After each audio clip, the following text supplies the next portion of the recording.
Donald Trump's administration seems to be stuck in a constant cycle of cover-ups. From declining approval ratings to questions about his health and even the Epstein case, there's a pattern of trying to hide or spin the truth. We saw a clear example today when a post related to his press conference was deleted.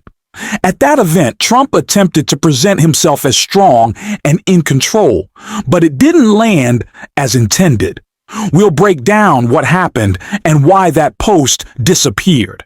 But before we dive in, if you enjoy this content, please leave a like on the video and hit the subscribe button to support the channel. Now, before looking at the deleted post, let's examine what Trump's press conference was really about, including his attacks on Governor J.B. Pritzker and the response that followed. I know how Donald Trump thinks because I've been governor during both of his terms. He has surrounded himself with groveling yes men who are too weak to restrain his most violent and unhinged impulses, or who share those impulses. As a governor who cares about the well-being of my people, I can't live in a fantasy land where I pretend Trump is not tearing this country apart for personal greed and power. I have to deal in facts, and here they are. Crime is down in Chicago. Murders are down by almost 50% in the last 4 years. Shootings are down 57%. Robberies down 34%. Burglaries down 21%. Motor vehicle thefts down 26%. One violent crime is too many, and we have more work to do. But we have made important progress on safety that Trump is now jeopardizing. Just during the last week, I've been in neighborhoods across Chicago, from Bronzeville to South Shore to Chatham to Little Village. The president's absurd characterizations do not match what is happening on the ground here.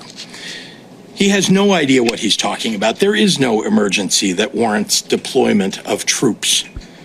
Everything Donald Trump is doing right now is political theater. These are all stunts. Sending in the National Guard, even if it temporarily addresses crime, is not a long-term solution, unless you want a police state where surveillance and intimidation are the norm. Anyone who speaks against Trump risks harassment from his supporters. If we want real progress, we need structural changes to address the systems that create mass incarceration and homelessness. Donald Trump clearly does not care about these issues, which is why it's so important to have leaders like Governor J.B. Pritzker calling him out, as we saw right here before we examined that deleted post. I'm aware that the President of the United States likes to go on television and beg me to call and ask him for troops. I find this extraordinarily strange, as Chicago does not want troops on our streets. I also have experience asking the President for assistance, just to have the rug pulled out from underneath me when execution meets reality. I refuse to play a reality game show with Donald Trump again. What I want are the federal dollars that have been promised to Illinois and Chicago for violence prevention programs that have proven to work. That is money that Illinois taxpayers send to the federal government, and it's an insult to any and every citizen to suggest that any governor should have to beg the president of any political party for resources owed their people. Donald Trump will try everything possible to look tough. Donald Trump will go to any end that he needs to pretend that he is the big, strong guy. But that is just not the case. And that is what we have to realize. And that is what we have to point out. I think it is so necessary right now that Democrats worried about the crime narrative catching up to them. It's going to be something that their constituents are asking about, need to prepare an answer in which they make it very clear that they are actually focused on solving problems and point out the ways that they have. Crime is down in blue cities, in New York, in Chicago, in Baltimore. Lean on that. Talk about it. Don't let Donald Trump define the narrative with his lies when we have the truth on our side. All Donald Trump is thinking about is big stunts. which is why this post had to be deleted about the biggest stunt of them all, his press conference today. Pentagon deletes post after accidentally revealing Trump's big mystery announcement.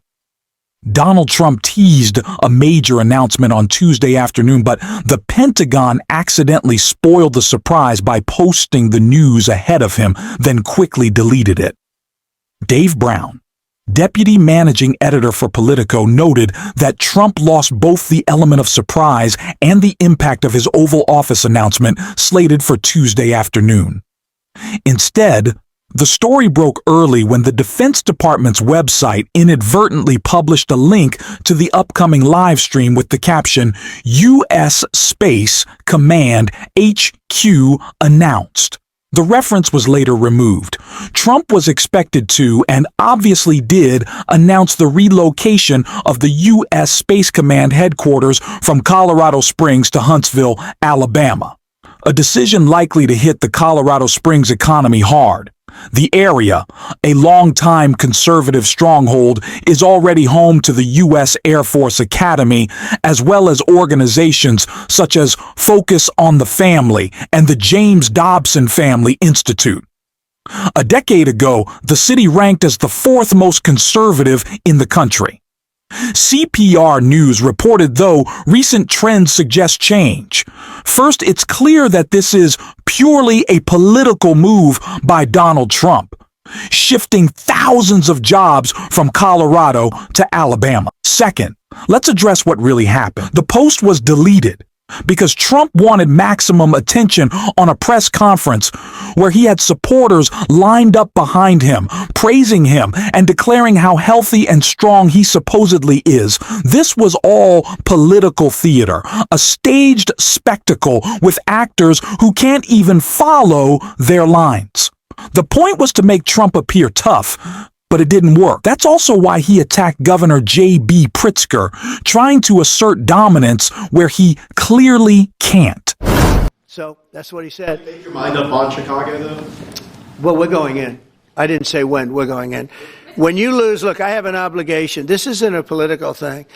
I have an obligation. When we lose, when 20 people are killed over the last 2.5 weeks, and 75 are shot with bullets. So let me tell you a little story about a place called D.C., District of Columbia, right here where we are. It's now a safe zone. What part of this even communicates strength? Donald Trump is simply forcing his will on a city that doesn't need it. Democrats should make it clear. Trump isn't after real, long-term solutions. You don't need to hedge your statements, just state the facts. He doesn't care. He never has. And he never will. Donald Trump is all about spectacle. And this press conference failed to deliver. The next one, focused on Jeffrey Epstein in Melbourne, won't change that either. And it's clear Trump isn't looking forward to it. Donald Trump has tried many ways to tamp down this Epstein debacle, a scandal that haunts him, that has taken traction on the right. He has pleaded with people to let it go. He's called it boring. We have reporting that he and aides have pressured MAGA voices, basically cajoling or threatening them to say, please let this one go. Some podcasters all but admitted that. And then, of course, they fired the lead prosecutor over the case. They gave Maxwell a better prison to be in and conducted a very unusual interview. All of that, of course, designed to quiet things. So here we are on Labor Day, going into the return from summer, a time where the Trump allies said this will be done by then. And that's not working. Congress is coming back this week. Key members, including Congressman Ro Khanna, a Democrat, are trying to elevate the issue, but also do something that they say the Trump DOJ has failed to do, which is listen to the Epstein survivors. What will be explosive is the September 3rd press conference that both of us are having with 10 Epstein victims, many who have never spoken out before. They're going to be on the steps of the Capitol. They will be telling their story, and they will be saying clearly to the American public that they want the release of the Epstein files for full closure on this matter. I was Khanna speaking Sunday. He has a Republican who's along for this effort, and they will basically try to platform what you heard there, a presentation by the survivors about Epstein's abuse, Whether it goes directly at the Trump DOJ's treatment, we don't know, but some of these survivors have already, through lawyers and spokespeople, said that they are very concerned about the leniency for Maxwell and how the whole administration has been approaching it just recently. If you go back far enough, you heard the congressman say many of them have never spoken, and they haven't spoken all together in this format, but some, of course, have spoken out. Dateline interviewed many Epstein accusers in 2019. What did it mean to stand up in court, to meet each other, to hear other stories? It was such a powerful moment to stand in court,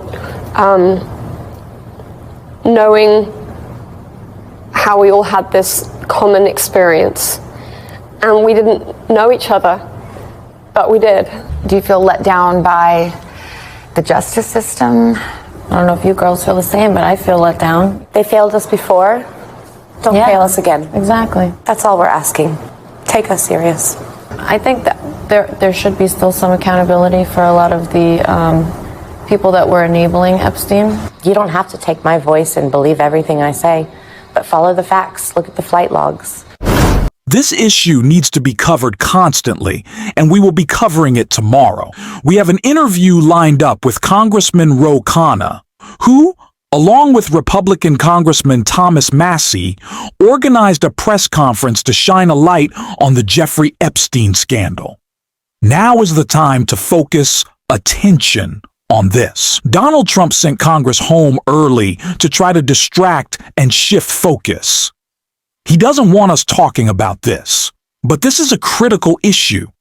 It's clear that Trump's shutdown of the Epstein investigation not only tried to protect him, but also shielded other wealthy individuals involved. Trump has always bailed out the rich, the powerful, and the well-connected. This message needs no filler, no hesitations.